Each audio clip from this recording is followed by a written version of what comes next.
Hello everybody, welcome back to Peter Travels, and today I'm gonna show you everything you need to do on Premiere Pro on video editing. We're gonna talk about workspace, tools, effects, transitions, audio, and export settings. In this video, you'll have everything you need to make videos like a professional.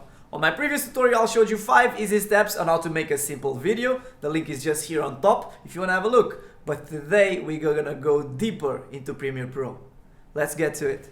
So when we open Premiere Pro, the first thing we're gonna look at is the workspace we are using. Workspaces are here at the top, and perhaps if you cannot find them, you just come here to Window, Workspaces, and we have all the available workspaces. All these workspaces are customizable. You can just click here in the middle and just drag them back and forth and up and down. Even if you want to change something, for example, the effects controls, I want to put it on this side, you can use it and put it on this side, you can bring it back.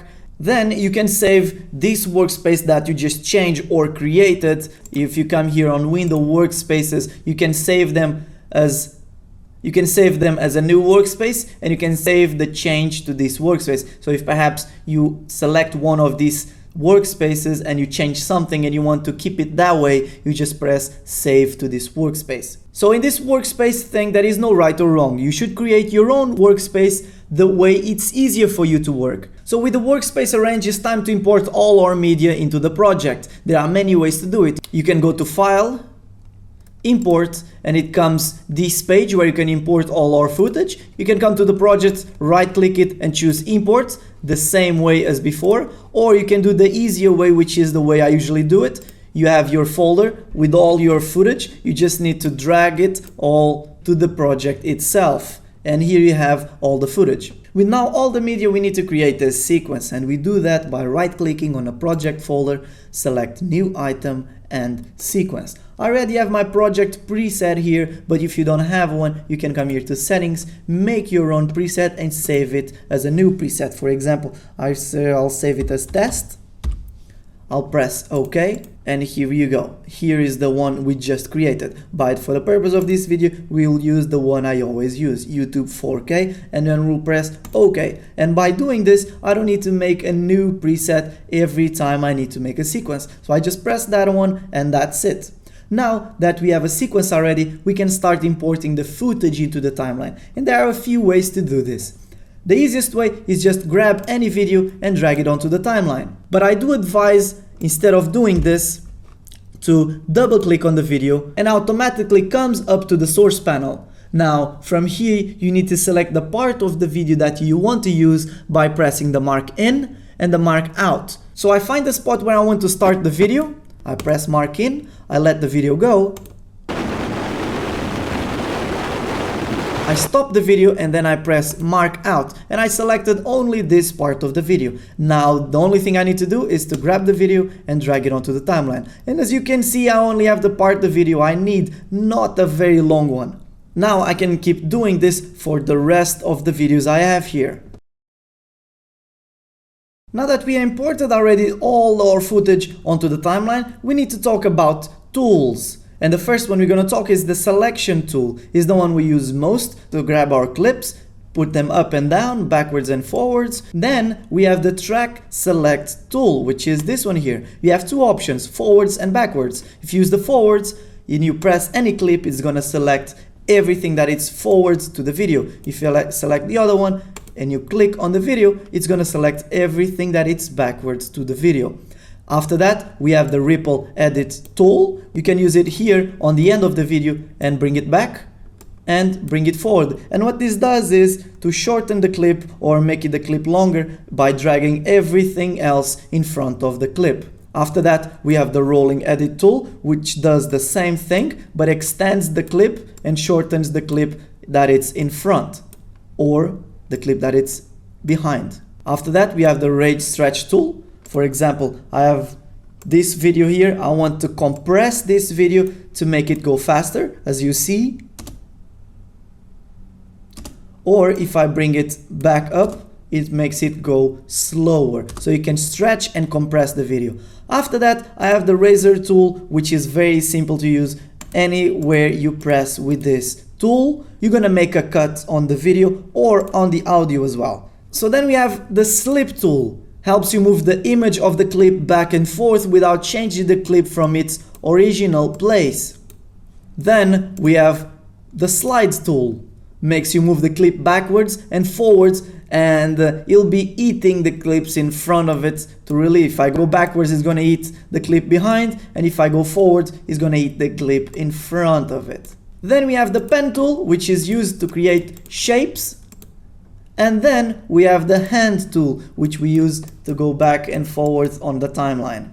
Jumping onto the animation and keyframes, if you haven't realized, when you look here to the clips you have on the timeline, you have this line here. And this line is automatically assigned to the opacity. If you move it up and down, it changes the opacity. And when you press Ctrl button, a plus sign comes on. And if you click, you create keyframes.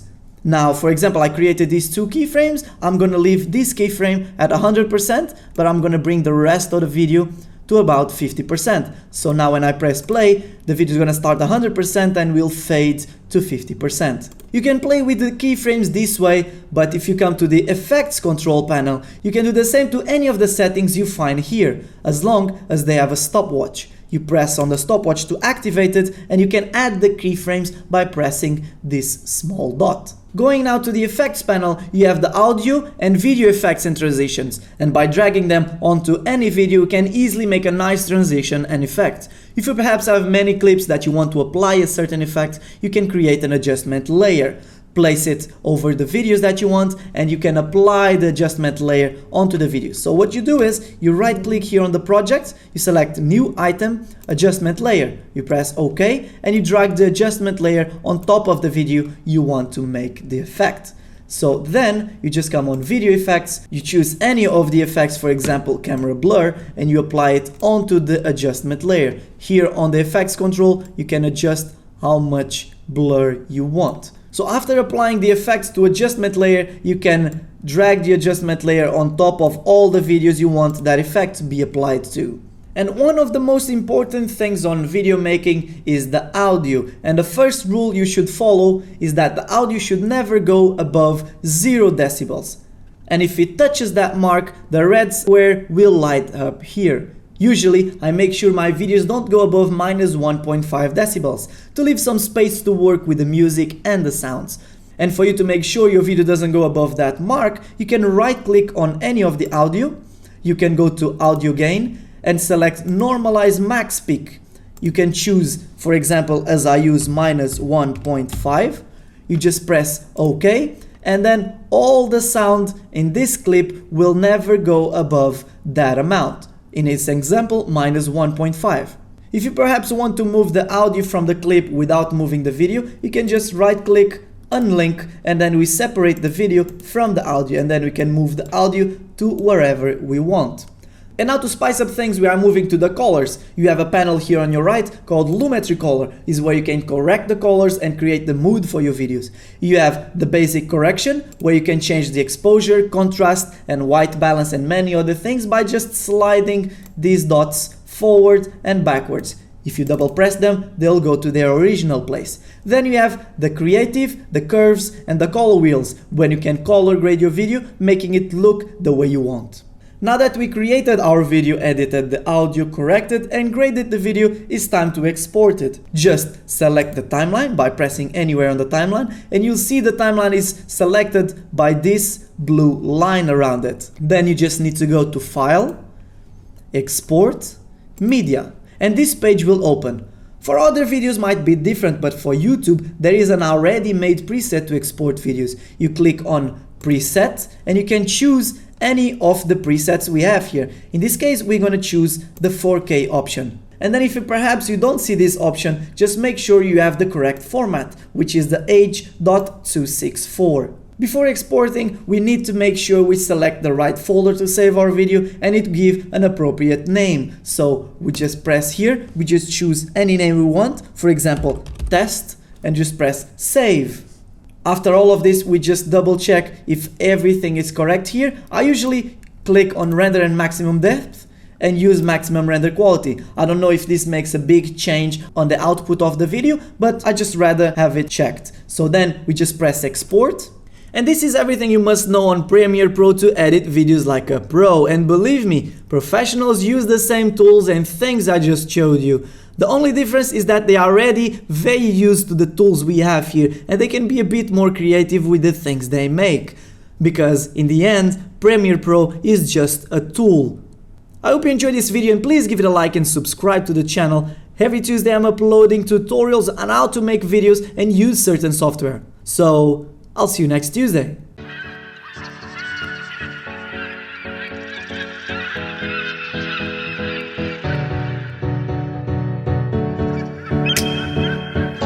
Live within the integrity as the chief.